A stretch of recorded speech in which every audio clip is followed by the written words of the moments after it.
William et Miranda sont deux professeurs de mathématiques. Ils comparent les résultats de leurs élèves au dernier examen. Les notes en pourcentage sont les suivantes. Donc, on a la classe de William qui est représentée par un diagramme à tige et à feuille. Donc, ma légende est ici. 9,1 signifie 91%. Donc, on voit 62%, un premier résultat, 71, 72, 77, 78, etc. On a la classe de Miranda aussi, un diagramme à tige et à feuille. On nous demande tout d'abord de calculer l'écart moyen de la classe de William. Donc, pour ce faire, ça va nous prendre le calcul de la moyenne, tout d'abord. Donc, ma moyenne, c'est la somme des données, xi, divisé par mon nombre total de données. Donc, je vais faire ma somme 62 plus 71 plus 72 plus 77 plus 78 plus 81 plus 82 plus 82 plus 93 plus 96 et tout ça divisé par mon nombre de données. Donc 1, 2, 3, 4, 5, 6, 7, 8, 9, 10 données. Donc on va aller faire notre somme. 62 plus 71 plus 72 plus 77 plus 78 plus 81 plus 82 plus 93 plus 96 et donc 712 sur 10, donc 71,2%. Maintenant, 71,2%. Je me suis trompé. 1, 2, 3, 4, 5, 6, 7, 8, 9. Il me manque une donnée. Il me manque un... il me manque un 82. Ah, c'est ça. Plus 82. Donc, je corrige ici. 794.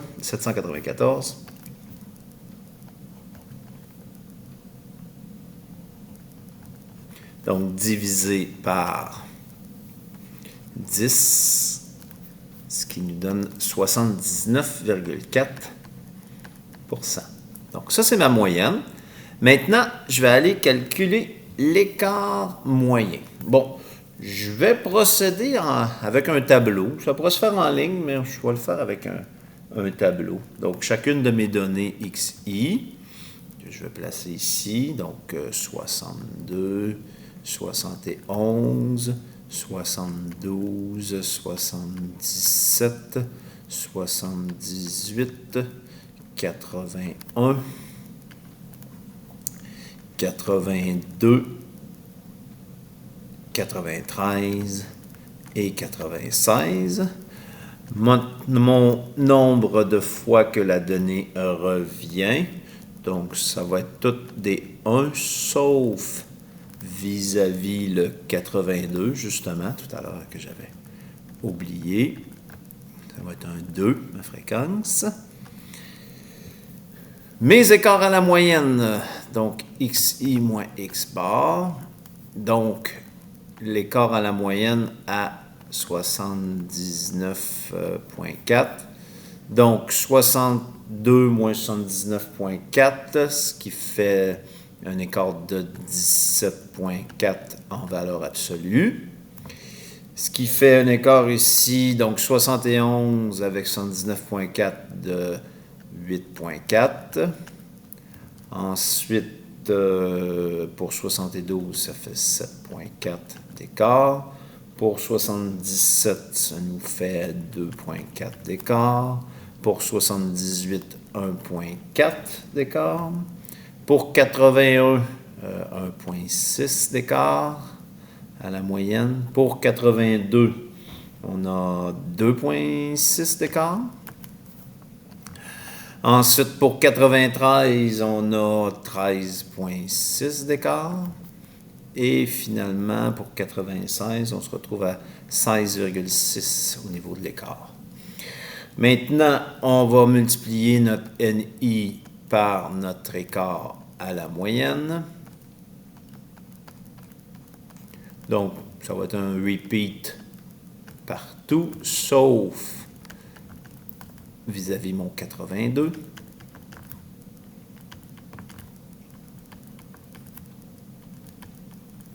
Donc, 2,6 fois 2, ce qui me fait mon 5,2 ici. 13,6 et... Oups, pas tout de suite mon total. Et 16,6. Pour calculer mon écart moyen, donc j'aurai besoin du total de cette colonne et de cette colonne. Donc tout à l'heure, on avait vu qu'il y avait 10 données, donc 10. Il me reste à faire la somme de cette colonne-là ici. Donc 17,4 plus 8,4. Oups. 8,4 plus 7,4 plus 2,4 plus 1,4 plus 1,6 plus 5,2 plus 13,6 plus 16,6 74. Donc, mon écart moyen, c'est la somme des NI fois XI moins X bar sur mon nombre total de données. Donc, je prends mon fameux 74 ici en haut sur 10. Donc, mon écart moyen est donc de 7,4 %.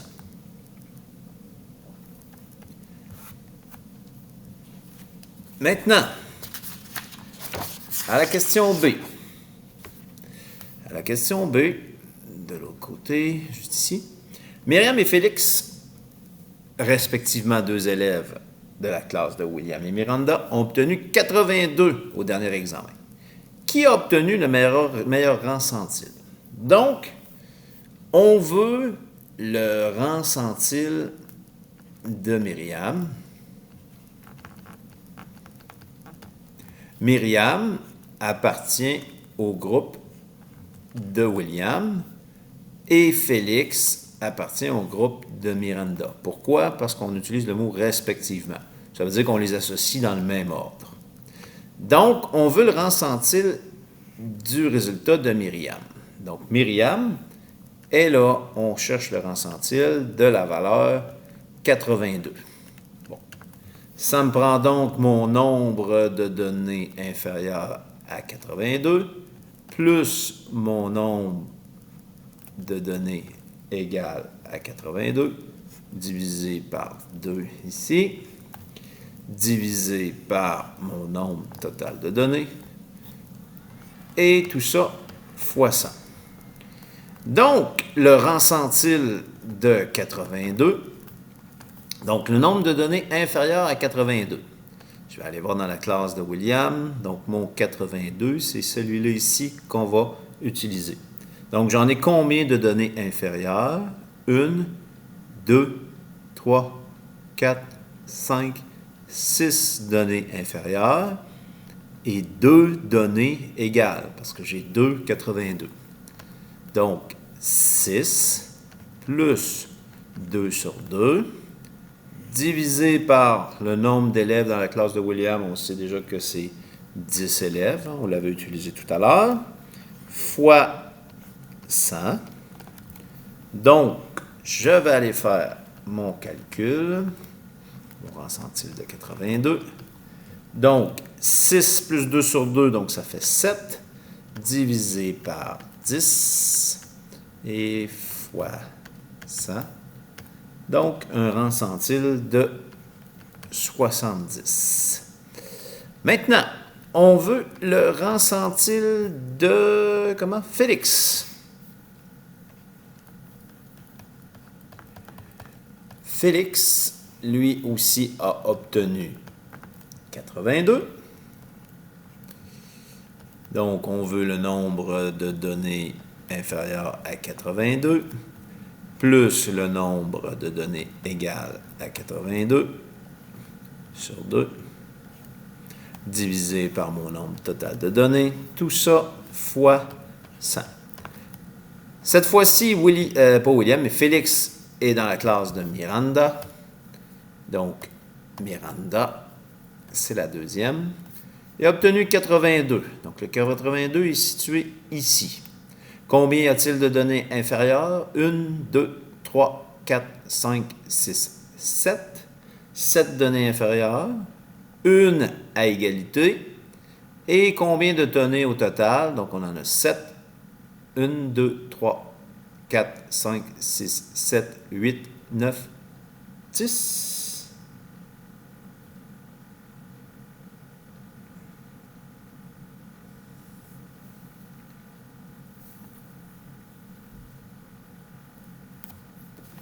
De ce côté.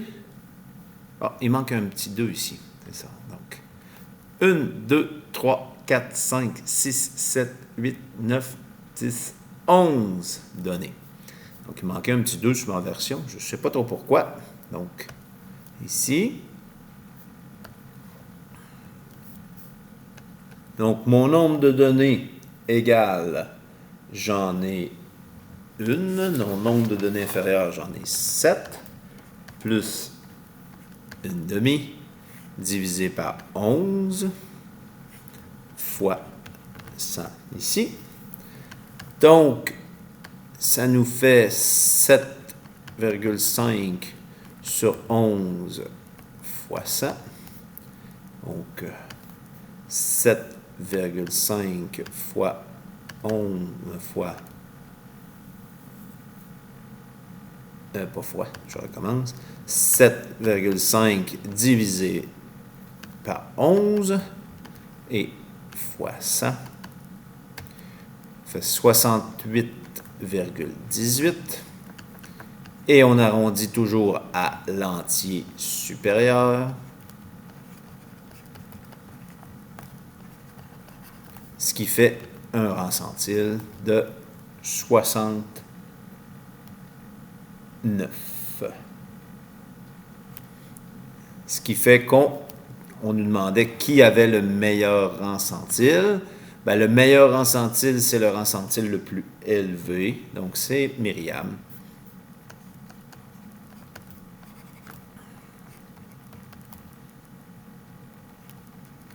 Qui a le meilleur rang centile.